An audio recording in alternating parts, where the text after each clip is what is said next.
오늘은 신생대 제4기 기후변화로 인한 지형 변화에 대해서 알아보도록 하겠습니다. 오늘 내용과 관련해서 꼭 기억해야 될 전제가 뭐냐면 하천이 있으면 하천은 우리가 물만 흐르는 것 같지만 그 안에 모래, 점토 이런 흙들을 같이 가지고 다닙니다. 그래서 하천 힘이 강하면 침식을 하고 하천의 힘이 약하면 퇴적, 즉 하천의 힘이 강하면 깎아버리고 하천의 힘이 약하면 가지고 있는 그런 흙들을 퇴적시킨다. 이렇게 전제 조건을 기억하고 수업을 들으면 훨씬 이해가 잘 될 거예요. 신생대 사기의 기후 특징부터 한번 알아보도록 하겠습니다. 신생대 사기 때는 따뜻할 때가 있었고 기후가 추울 때가 있었고 따뜻했다가 추웠다, 따뜻했다가 추웠다 이걸 반복해요. 그래서 추웠던 시기를 빙기라고 하고 얼음빙 이런 빙기 시기가 있었고 그 빙기와 빙기 사이에 따뜻했던 시기를 간빙기라고 해요. 그리고 다시 이제 간빙기 되다가 마지막 이제 최근에 간빙기를 우리가 후빙기 마지막 간빙기를 후빙기라고 부르고 있습니다. 그러면 빙기와 후빙기 때 어떤 지형 변화가 있었는지를 하천 상류랑 하천 하류 측면에서 다뤄보도록 하겠습니다. 먼저 상류 쪽부터 볼게요. 빙기에는 날씨가 추워요. 그러면 날씨가 추우면 공기는 가벼울까 무거울까 생각을 해봅시다. 우리가 주전자에 물을 끓입니다. 그러면 공기가 위로 올라가죠. 즉 공기는 뜨거우면 위로 올라가는 성격이 있어요. 그러면 날씨가 추우면 어떻게 될까요? 공기가 하강하는 성격이 있습니다. 그러면 우리가 다시 주전자 물을 끓일 때를 생각해 봅시다. 우리가 부엌에서 주전자 물을 끓여요. 그러면 여기에 위에 막혀 있으니까 위에 어떻게 되죠? 이렇게 방울방울 이런 물들이 맺힐 수가 있겠지. 이 수증기들이 계속 올라가다 보면은 그러다가 이 방울방울 맺혀있던 것이 나중에 시간이 지나면 어떻게 될까요? 이렇게 떨어지겠죠. 우리 일상도 마찬가지예요. 비가 오려면 반드시 공기가 상승해야지 위에 구름이 만들어져서 이제 무거워지면 비가 뿌려지는 거거든. 그래서 즉 공기가 무조건 상승을 해야 비가 내린다. 이게 전제 조건이에요. 근데 날씨가 추워요. 그러면 공기가 어떻게 되겠죠? 무거우니까 올라가지 못하고 내려옵니다. 하강기류. 그러면 어떻게 되겠죠? 강수량이 적을 수밖에 없겠죠. 말했죠. 비가 오려면 무조건 공기는 올라가야 된다고. 근데 날씨가 춥다 보니까 공기가 올라가지 못하고 계속 내려와요. 그러니까 강수량이 줄어들 수밖에 없는 상황이 빙기의 상황입니다. 그러면 비가 적게 오니까 하천의 유량도 어떻게 될까요? 줄겠죠. 그러면 하천이 뭔가를 운반하는 힘도 감소할 수밖에 없죠. 뭔가 큰 하천이랑 작은 하천 생각해봐. 어디가 더 운반력이 좋을까? 당연히 큰 하천이 운반력이 좋겠죠. 근데 하천 유량이 적어들면서 하천 운반력이 감소합니다. 그래서 어떤 일이 일어나냐? 빙기 하천 상류 태적이 활발하고 하류는 침식이 활발하다. 이게 무슨 말일까? 아까 선생님이 말했죠. 하천의 힘이 강하면 침식하고 하천의 힘이 약하면은 퇴적한다. 그러면은 하천의 유량이 줄어. 그럼 하천의 힘이 어떨까요? 하천의 힘이 약할 수밖에 없겠죠. 그럼 하천의 힘이 약하다 보니까 퇴적이 된다. 이렇게 생각을 하면 돼요. 상류에서는. 그리고 또 더불어서 또 퇴적될 수밖에 없는 이유가 한랭 건조한 빙기는 춥고 건조해요. 당연히 추우니까 식물들이 별로 없겠지. 그래서 식물들은 어떤 역할을 하냐? 흙들을 붙잡아두는 역할을 해요. 근데 식생이 빈약해. 그럼 흙들이 붙잡아주지 못하고 어떻게 될까요? 이 흙들이 고정되지 않고 하천에 의해서 휩쓸려 가기가 쉽습니다. 근데 또한 또 하나 더 이때 빙기 때는 그 땅속 수분이 얼었다 녹았다를 반복해요. 그러면서 돌덩어리가 우리 돌 사이사이에도 틈이 있잖아. 그 틈 사이가 얼었다가 녹았다 얼었다 녹았다 하면 나중에 어떻게 될까? 얘가 깨지는 거야. 그러면서 이렇게 흙이 되는 과정을 이 큰 돌들이 바람, 비 등등의 작용으로 인해서 얼었다 녹았다 반복하면서 이렇게 흙이 되는 과정을 우리가 풍화라고 하고, 특히 성격의 변화 없이 화학적 변화 없이 그냥 얼었다 녹았다 하면서 그냥 깨져가지고 만들어진 이런 흙으로 변하는 현상을 물리적 풍화라고 해요. 그래서 빙기 때는 이런 물리적 풍화도 활발했었습니다. 즉 여기 한랭 건조한 시기에는 식생이 빈약하니까 흙들을 붙잡지도 못해. 그리고 이 물리적 풍화로 계속 흙들은 생겨. 그런데 얘들을 깎을 힘은 없어. 그러다 보니까는 빙기의 상류에서는 그 생긴 이런 흙들이 그냥 쌓이게 되는 거예요. 하천 상류에서. 그래서 하천 상류에서는 그대로 퇴적되면서 이 하천 아래 이렇게 쌓이게 된다는 거야. 그러면 하천의 바닥이 평평해지고 고도가 높아진다. 이게 뭐야? 하천의 바닥을 하상 고도라고 하거든. 여기에서 하상 고도는 뭘까? 여기지. 하천에서 이 바닥 여기 지금 쌓여 있으니까 여기가 바닥이잖아. 여기 이 라인. 이게 하상 고도야. 하상 고도가 어떻게 돼요? 높아질 수밖에 없겠죠. 근데 만약에 간빙기 때가 된다고 해봐. 간빙기 때는 하천 유량이 많아요. 그렇기 때문에 하천의 힘이 강하면 아까 뭐라고 했지? 다 깎아버린다고 했지. 여기 있던 쌓은 이 퇴적 물질들을 다 깎아버려. 그러다 보니까 얘들이 사라지거든. 그러면 하상 고도는 이렇게 내려가게 되겠지. 그 내용도 한번 짚고 넘어갈게요. 그래서 어쨌든 이런 퇴적 물질이 쌓이다 보니까 빙기 때는 하상 고도가 높아진다. 이 내용도 알고 있으면 되겠습니다. 하천 밑바닥의 고도 이렇게 이해하면 되고요. 그 다음에 이제 하류 볼게요.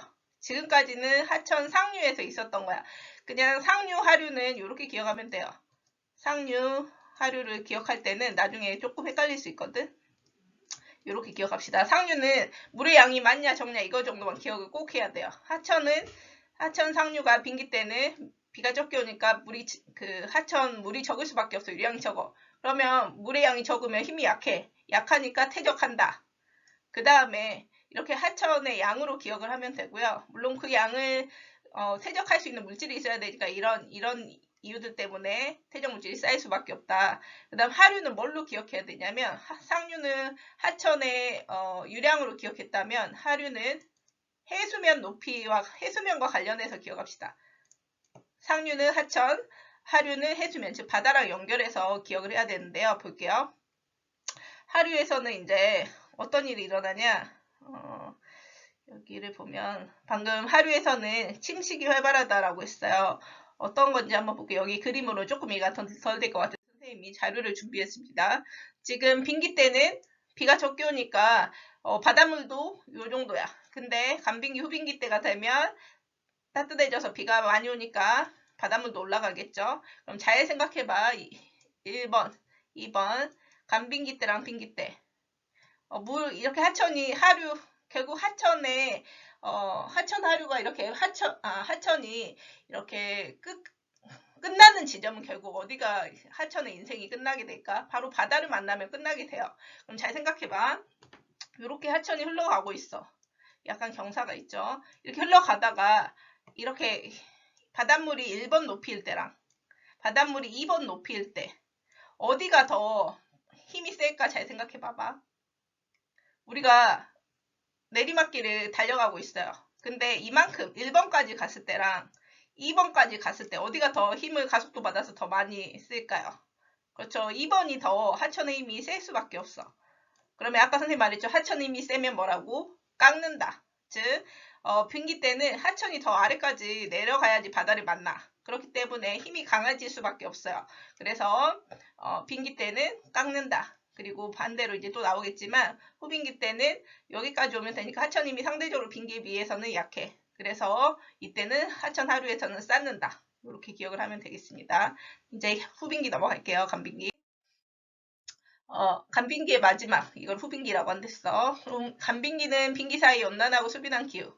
이때 마지막 간빙기를 후빙기라고 한다고 했죠. 그러면 선생님이 상류는 뭐로 기억하라고? 유량. 그 다음에 하류는 바닷물, 높이로 기억하라고 했죠. 해수면 높이. 그러면 볼게요. 지금 간빙기는 이때는 지구 온난 수변에 딱 나무, 식물들이 살기 좋지. 그래서 이 나무들이 잘 자라. 그럼 어떻게 될까? 이 흙들을 잘 붙잡아줘. 그래서 이 하천으로 올 흙들이 적을 수밖에 없는 거예요. 또 거기다가 강수량이 늘어나니까 하천의 유량도 늘어나. 하천의 양이 늘어나면 어떻게 돼? 힘이 세질 수밖에 없죠. 그래서 다 깎아버린다는 거야. 그래서 여기 뭐 깊은 골짜기랑 다음에 배울 뭐 하한당구라는 거는 지금은 몰라도 돼요. 이런 게 만들어진대. 즉 유량이 많으니까 깎아버린다. 그래서 여기에는 간빙기, 후빙기에는 상류는 침식. 이 정도 기억을 하면 됩니다. 그러다가 우리가 나중에 이 해수면을 뭐라고 하냐면 침식 기준면이라고도 하거든. 아까 여기 하천이 가다가 만나는 이 바다를 만난다고 했잖아, 해수면. 그러면 이 하천이 이렇게 계속 지나가면서 뭘 깎고 다니고 있는데 바다를 만나면 더 이상 깎을 수가 없잖아. 그래서 침식할 수 있는 마지막 기준면이다 해서 해수면을 침식 기준면이라고 합니다. 여기에서는 뭐 범람원 뭐 등등등 뭐 용어가 나오는데 하류에서 뭐가 생긴다 이런 거 나오는데 이건 당장 몰라도 돼요. 그냥 하류는 왜 퇴적이 활발하고 간빙기 때 상류는 침식이 활발하냐 이 정도만 알면 되는데 아까 그림에서 다시 한번 기억을 해봅시다. 여기가 이렇게 하천이 흘러와 그러다 바다를 만나. 그럼 여기가 후빙기, 여기가 빙기가 되겠죠. 바닷물이 지구온난화일 때 높아진다. 이걸 기억하면 더 쉽겠지. 후빙기 때 높아. 그러면은 하천이 이렇게 내려오다가 후빙기 높일 때 바닷물이랑 빙기일 때 높일 때 바닷물이랑 당연히 후빙기 높일 때 덜 내려오다 보니까 힘이 약해진다라고 했죠. 힘이 약하면 퇴적된다. 요거까지만 기억하는 겁니다. 그 다음에 이제 뭐 해수면이 상승하면서 뭐 이렇게 만 곳 이렇게 육지가 바다가 육지 쪽으로 들어가는 건 육지가 바다 쪽으로 들어오는 걸 곳이라고 하는데 이 만 곳이 반복되는 그런 해안선이 복잡한 서남해안에서는 그런 해안선이 복잡한 해안을 리아스식 해안이라고 하는데 그런 게 발달하게 돼요. 어쨌든 바닷물이 들어왔기 때문에 가능한 거죠. 후빙기 때는 바닷물이 높아지기 때문에 이렇게 들어오는 거예요. 그러면서 높았다 낮았다가 어차피 해안 파트는 해안 지형할 때 디테일하게 갑니다. 그다음 동해안에서는 또 이제 해수면이 상승을 하면서 또 바다가 뭐 이런 여러 물질들을 쌓아. 그래서 이렇게 쌓는 물질을 사주라고 하는데 이 사주가 여기를 이렇게 만의 입구를 막아버려. 그러면 생기는 호수를 석호라고 하는데 후빙기 때 뭐 석호도 만들어진다. 이 내용도 다음에 해안지형 할 때 나올 거예요. 그래서 다시 한번 방금 배웠던 후빙기 때는 여기까지 올 때랑 1번까지 올 때랑 2번까지 올 때랑 어디가 더 힘이 셀까? 하천의 힘이 2번이 더 많이 내려올 때 더 힘이 세겠지. 그래서 1번일 때는 힘이 약하니까 쌓는다 라고 생각을 하면 될 것 같아요. 하류에서는 퇴적작용이 활발하다. 간빙기 때.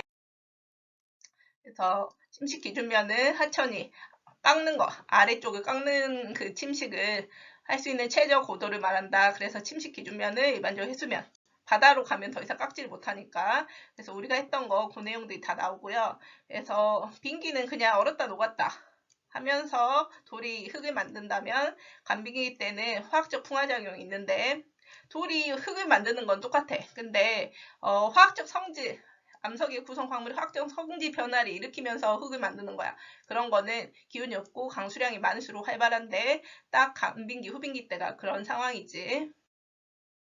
그래서 방금 했던 거를 다 요약하는 건데 최종 빙기와 후빙기 때 해수면 변동 보면 지금 현재는 바다이나 최종 빙기에는 육지였던 곳 뭐 이런 게 나오지. 즉 여기 봅시다. 황해를 보면 과거에는 여기는 황해가 더 바닷물이 얕잖아. 그래서 육지였어. 근데 이쪽 동해안은 일부는 육지였고요. 아닌 것도 있지. 그래서 이쪽 라인은 그때도 바다였다는 뜻이거든. 그래서 뭐 울릉도 독도는 이 당시에도 바다였네요. 그렇게 이해하면 되고요. 그래서 얼었다 아까 최종 빙기 얼었다 녹았다 하면서 돌이 흙이 되는 과정을 풍화라고 했는데 성격 변화 없이 풍화가 되면 물리적 풍화라고 했죠. 그러면서 얼었다 녹았다 그거를 얼었다 녹았다 융해라고 해요. 그래서 나머지는 선생님이 했던 설명이라서 넘어가도록 하겠습니다. 여기까지 할게요.